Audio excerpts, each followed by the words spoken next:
Hi hello welcome back to Lakshmi Kalapur YouTube channel. ಎಲ್ಲರೂ ಹೇಗಿದ್ದೀರಾ, ಚೆನ್ನಾಗಿದ್ದೀರಾ ಅಂತ ಭಾವಿಸ್ತಾ ಇದ್ದೀನಿ. ನೋಡಿ, ತುಂಬ ರುಚಿಕರವಾಗಿ ಬರುವಂಥ ಮೊಸರನ್ನ ತೋರಿಸ್ತಾ ಇದ್ದೀನಿ. ಮೊದಲಿಗೆ ಅನ್ನ ಮಾಡಿ ನಾನು ತಣ್ಣಗಾಗಲು ಇಟ್ಟಿದ್ದೆ. ಅನ್ನ ಮಾಡುವಾಗ ಸ್ವಲ್ಪ ನೀರು ಜಾಸ್ತಿ ಇಟ್ಕೊಂಡು ಮಾಡಿದರೆ ಸ್ವಲ್ಪ ಮೆತ್ತಗಾಗಿ ಅನ್ನ ರೆಡಿಯಾಗುತ್ತೆ. ಅದನ್ನು ನಾವು ಆರಲು ಇಡಬೇಕು. ಇವಾಗ ಅನ್ನ ತಣ್ಣಗಾಗಿದೆ. ಈಗ ನಾನು 1 ಬಟ್ಲಷ್ಟು ಹಾಲನ್ನು ತೊಗೊಂಡಿದ್ದೀನಿ. ಹಾಲನ್ನು ಸ್ವಲ್ಪ ಸ್ವಲ್ಪನೇ ಹಾಕ್ತಾ ಎಲ್ಲವನ್ನು ಅನ್ನವನ್ನು ಮಿಕ್ಸ್ ಮಾಡ್ಕೊಳ್ತಾ ಬರಬೇಕು. ಈ ರೀತಿ ನಾವು ಮಾಡೋದ್ರಿಂದ ಅನ್ನ ತುಂಬ ಟೇಸ್ಟಾಗಿರುತ್ತೆ. ಮತ್ತು ಮೊಸರನ್ನ ಮಾಡಿ ನಾವು ಇಟ್ಟು ಸ್ವಲ್ಪ ಲೇಟಾಗಿ ಊಟ ಮಾಡಿದರೂ ಪರವಾಗಿಲ್ಲ, ಹುಳಿ ಬರೋದಿಲ್ಲ ಅನ್ನ. ಹಾಗಾಗಿ ಹಾಲನ್ನು ನಾವು ಮೊದಲಿಗೆ ಅನ್ನಕ್ಕೆ ಮಿಕ್ಸ್ ಮಾಡಿ ಇಟ್ಕೊಳ್ಬೇಕು.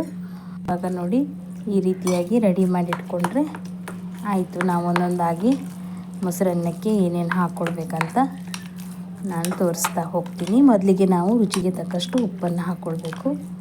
ಉಪ್ಪು ಹಾಕಿ ಚೆನ್ನಾಗಿ ಮಿಕ್ಸ್ ಕೊಡ್ತಾ ಇದ್ದೀನಿ. ಈ ಮೊಸರನ್ನ ರುಚಿ ಬರೋದಕ್ಕೆ ನಾನು ಒಂದು ಕಾಯಿಯನ್ನು ರುಬ್ಬ ಹಾಕ್ತಾ ಇದ್ದೀನಿ. ಈಗ ನೋಡಿ, ಮೊಸರನ್ನ ಇನ್ನೂ ರುಚಿ ಹೆಚ್ಚಿಸಲಿಕ್ಕೆ ನಾನು ಇದರಲ್ಲಿ ತೆಂಗಿನಕಾಯಿ, ಸ್ವಲ್ಪ ಶುಂಠಿ, ಸ್ವಲ್ಪ ಜೀರಿಗೆ ತೊಗೊಳ್ತಾ ಇದ್ದೀನಿ. ಇದನ್ನು ಮಿಕ್ಸಿ ಜಾರಿಗೆ ಹಾಕ್ಕೊಳ್ಬೇಕು. ನೋಡಿ, ಇದಕ್ಕೆ ನಾನು ಮೊಸರು ಹಾಕ್ಕೊಳ್ತಾ ಇದ್ದೀನಿ.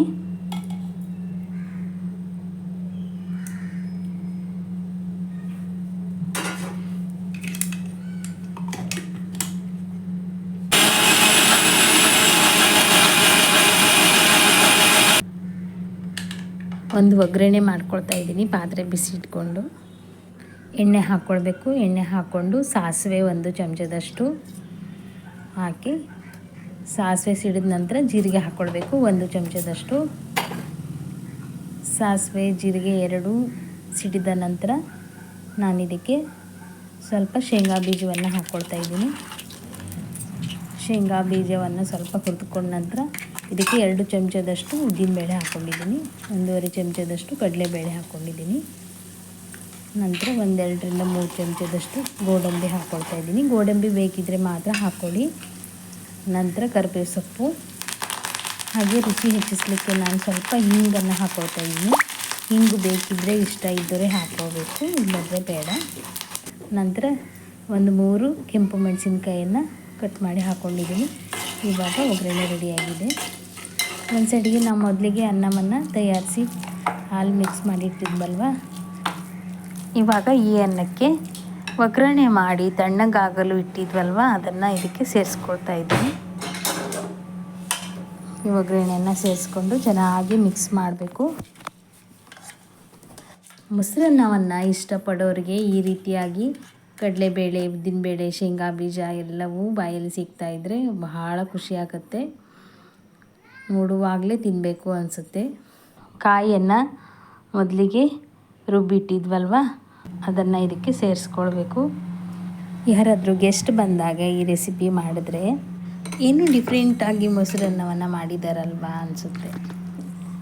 ನೀವು ಕೂಡ ಇದೇ ರೆಸಿಪಿ ಟ್ರೈ ಮಾಡ್ತೀರಾ ಅಂದ್ಕೊಂಡಿದ್ದೀನಿ ಫ್ರೆಂಡ್ಸ್. ಒಮ್ಮೆ ಟ್ರೈ ಮಾಡಿ, ತುಂಬ ಟೇಸ್ಟ್ ಆಗಿರುತ್ತೆ.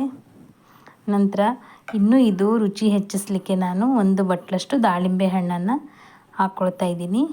ಇದು ಬೇಕಿದ್ದರೆ ಮಾತ್ರ ಹಾಕ್ಕೊಳ್ಳಿ. ಹಾಕಿದರೆ ಮಾತ್ರ ತುಂಬ ಚೆನ್ನಾಗಿರುತ್ತೆ, ಕಲರ್ಫುಲ್ಲಾಗಿರುತ್ತೆ. ನಂತರ ಕಟ್ ಮಾಡಿಟ್ಟಿರೋಂಥ ಕೊತ್ತಂಬರಿ ಸೊಪ್ಪನ್ನು ಸಹ ಇದಕ್ಕೆ ನಾನು ಸೇರಿಸ್ಕೊಳ್ತಾ ಇದ್ದೀನಿ.